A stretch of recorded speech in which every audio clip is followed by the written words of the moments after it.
The first step in making intuitive art is letting go. Letting go of any need to have it look a certain way, letting go of a product and an end result. Letting go of what you think art is supposed to be about, like a pretty picture or a museum or a bunch of technique. The more that you can set those things aside and really allow yourself to just honestly and authentically put a paintbrush or a pencil to a piece of paper, the more intuitive of a process you're going to be in. Step number 2 is to feel and follow. Your job is to feel how you feel in this moment, put that down with a mark, with a color, and then follow that further. Where does it want to go? What do you feel inspired by? What do you feel curious about? It's really an internally led process versus what you think it's supposed to be. So you're transcending the mind and following the inner knowing, which is why it's intuitive art. Step number 3, respond to yourself and respond to the canvas. You are in relationship now. You are moving your body. You are putting down color. You are putting down lines, and you continue to have a back and forth response. Maybe you put down a drip and that makes you think, ooh, I want some more drips over here. You follow that.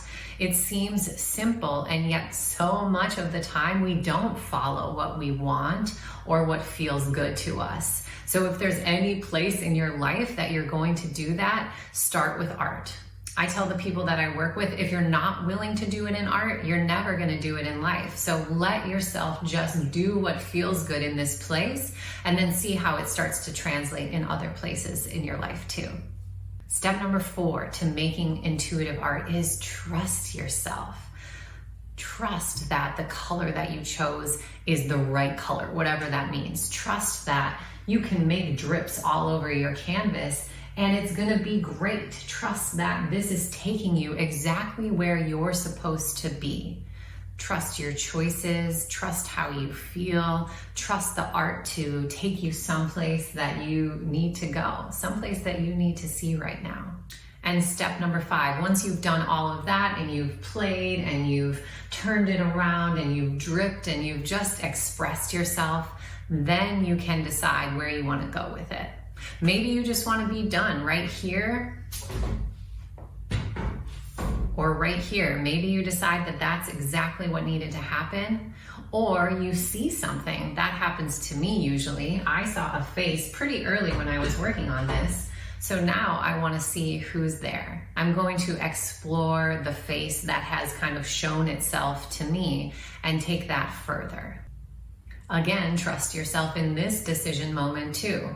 Whether you want to be done or you want to follow it further, it's the right answer.